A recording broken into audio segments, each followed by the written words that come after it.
नयागढ़ जिला रणपुर ब्लॉक राजजंकिया माँ मंगला साहिर दुई जन प्रभावशाली व्यक्ति हेले चंड माझी और विचित्रानंद सेनापति। एमाने ग्राम्य रास्ता को अवरोध करी चंड माझी छात घर करथिला बेले विचित्रानंद सेनापति पाचेरी निर्माण करुछंती। ग्रामवासी प्रतिवाद कले मिलुची फोन रे धमक। काट दूंगा एक एक को। अभी देख क्या बेचता हूँ, देख तू आधे घंटे रुक। हेलो कौन दादा? हाँ कौन क्या फोन कर जो प्रशांत को कौन कहतल? प्रशांत को कौन कहबी न का मुंड हाणी देवी बड़ी दे देवी। किए कहला तेते? किए कहला मते? नहीं बहुत अधिक हाणा आउची तुमको। किए कहला तेते कहनु? ना ना गोटे मोटा पचार। अरे कथा किए कहला? मत आ कोन बे मारी बुझा? अरे तू मत बाबा को मोर दोष करची? नहीं दोष कले भी मु कोई दोष कले भी तुम टिपुटा लगल ठीक है। अरे ओना तो आर तू जा टिपुटा लगन मो मुंड को खराब करेनी तमे तोला बाया देखिनो। सुन कहलो दादा दादा बेले दादा यार। अरे कथाटा सुन मरी भी मो पछे चली हला गोटा मर जी वंश बुडी जो मर चली जो। सुनी सारे कथाटा ताबरे कहबू हला तू कोनटा देउ कहतलो ना चंड माझी मुंडू को आनी की ये रेखिना थोइबो को साबर थोके तुम चंड माझी मुंडू को आनी तुम। तू को कारण नै गरम होचु काई गरम मो आर्मी मोर कहि दोची। अरे तू आर्मी करे पुलिस करे तू गरम जो कोन पई तमे को आर्मी रो छेली तमे मते दबे मो बांध। अरे तो केते दिन टाइम दो मते कह केते दिन टाइम दो? अरे तू गरम होनी ए बा तू गरम होनी बिल्कुल खानिया तू मते आनु केते दिन टाइम दो मते कह। तू सामने रे ठिया आबी मते टाइम दिए मते खाली टाइम दे। फोन करी कहू जे हानि देबी ये कर। यार सुनो मो कथा। हां पागल है क्या? उसको फोन दे बोल अंदर को। अरे तू बातें को बढ़ा रहा, तू चूतिया क्या भाई? काट के फेंक दूंगा जा रहा आधे घंटे में। हो गया मत्था सनक गया। फोन दे उसको। पागल है क्या? कुछ भी कर रहा है क्या? कांडा होगा सब बंद मर्डर। फोन दे उसको। अबे सुन फोन दे बोल दिया आकाश। उसने क्या बोला? पापा को काट उसकी। किसने बोला? काट दूंगा एक एक किसने को। बोला? अभी देख क्या बेचता हूँ, देख तू आधे घंटे रुक। आलोक माझी हेउछंती सैन्य विभाग जड़े कार्यरत सैनिक, किंतु एठी प्रश्न उठुची देश रक्षा करिवा परिवर्ते किपरि निरीह प्रजा मानकु निरीह जनसाधारण को फोन रे देउछंती धमक। आसंतु ग्रामवासी माने कौन कहउछंती तांको ठारु आमे सुनिमा।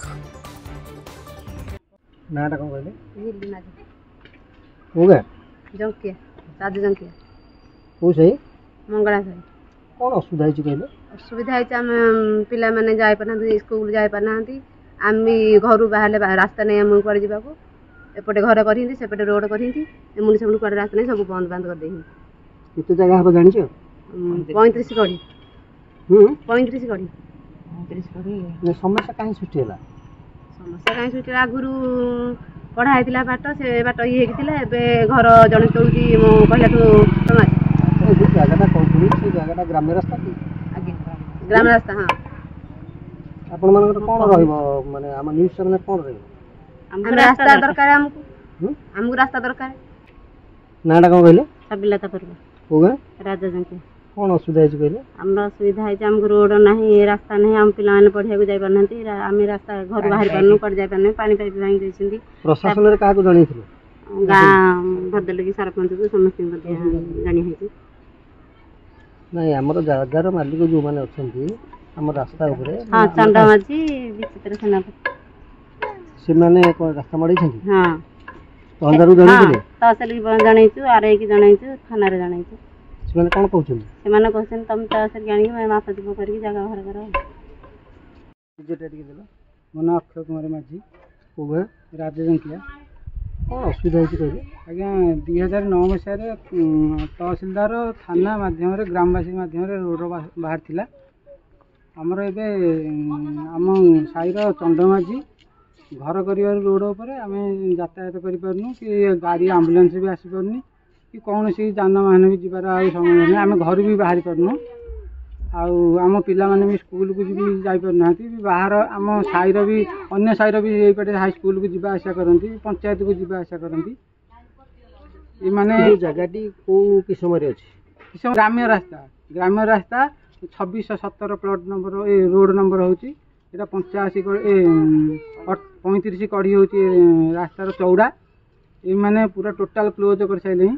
କ'ଣ ପ୍ରଶାସନକୁ ଜଣେଇଥିଲେ ଏ ବାବଦରେ? ଆଜ୍ଞା ପ୍ରଶାସନକୁ ଆମେ ଜଣେଇଥିଲୁ, ଗ୍ରାମବାସୀକି ଜଣେଇଥିଲୁ, ପ୍ରଶାସନ ଥାନାକୁ ଯାଇଥିଲୁ, ତହସିଲଦାର ପାଖକୁ ଯାଇଥିଲୁ।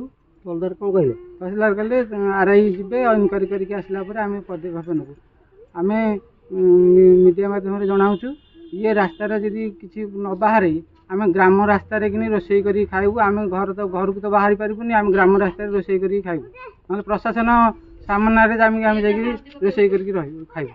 ଆଉ ଘରୁ ତ ବାହାରିବୁନି, ଆମେ ଆଉ ଚଳିବୁ କୋଉଠି, ଚଳିବୁ କେମିତି? ଆମେ ତ ଯିବାର ଆଉ ରାସ୍ତା ନାହିଁ, ସବୁ ରାସ୍ତା ଘାଟ ବନ୍ଦ କରିଦେଉଛନ୍ତି। ସାମ୍ବାଦିକମାନେ ଫଟୋ ଉତ୍ତୋଳନ କଲାବେଳେ ଅପରପକ୍ଷ ମଧ୍ୟ ସାମ୍ବାଦିକଙ୍କ ଫଟୋ ଉତ୍ତୋଳନ କରିବାକୁ ପଛାଇ ନଥିଲେ। କ'ଣ ପାଇଁ ଆସିଛନ୍ତି? ଆମେ ଆସିକି ଅଭିଯୋଗ କରୁଛୁ ଯେ ଆମକୁ ତହସିଲ ରାସ୍ତା କାଢ଼ିକି ଦେଉଛି। ଆମେ କାହାକୁ ଗାଁ ବାଲା ଯାଇପାରୁନାହାନ୍ତି, ଆମେ ଯାଇପାରୁନୁ। ଆମେ 11 ଘର ଅଛୁ, ଗାଁ ବାଲା ସରପଞ୍ଚ କିଛି କହିଥିଲେ? ସରପଞ୍ଚକୁ କହିଥିଲୁ, ଗାଁ ଭଦ୍ର ଲୋକ ଡକେଇଥିଲୁ, କେହି ଶୁଣୁନାହାନ୍ତି।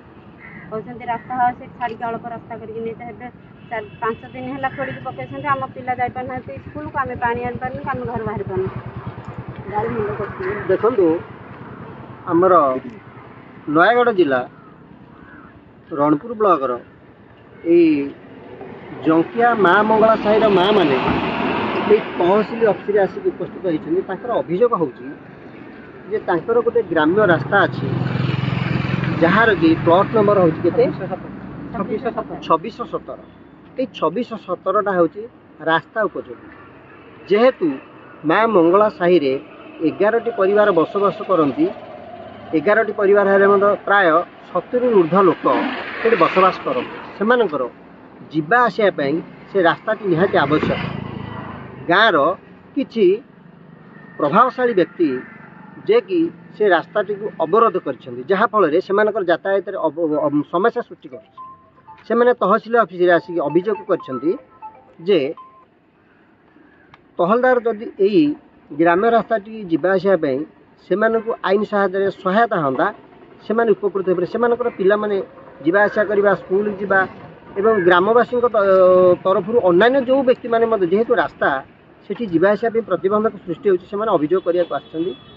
ଯଦି ତହସିଲଦାର ଏ କଥା ନ ଶୁଣନ୍ତି, ଆଗାମୀ ଦିନରେ ଉପରସ୍ଥ କର୍ମଚାରୀମାନଙ୍କୁ ସେ ଦେଖା କରିବେ ଏବଂ ଏହାର କିପରି ଫଇସଲା ହେବ ତାହା ମଧ୍ୟ କରିବେ ବୋଲି ଆମ ନ୍ୟୁଜ୍ ସେମାନେ କହିଥିଲେ। ଆମେ ମା ମାନଙ୍କୁ ପଚାରିଥିଲୁ, ସେ ପୁଙ୍ଖାନୁପୁଙ୍ଖ ଆଲୋଚନା କରୁଥିଲେ ଆମ ନ୍ୟୁଜ୍ ସେମାନେ। ରଣପୁରରୁ ସାନୁରାଣାଙ୍କ ସହିତ ବିପିନ ପ୍ରଧାନ, ଓଡ଼ିଶା ନ୍ୟୁଜ୍ ଡିଜିଟାଲ।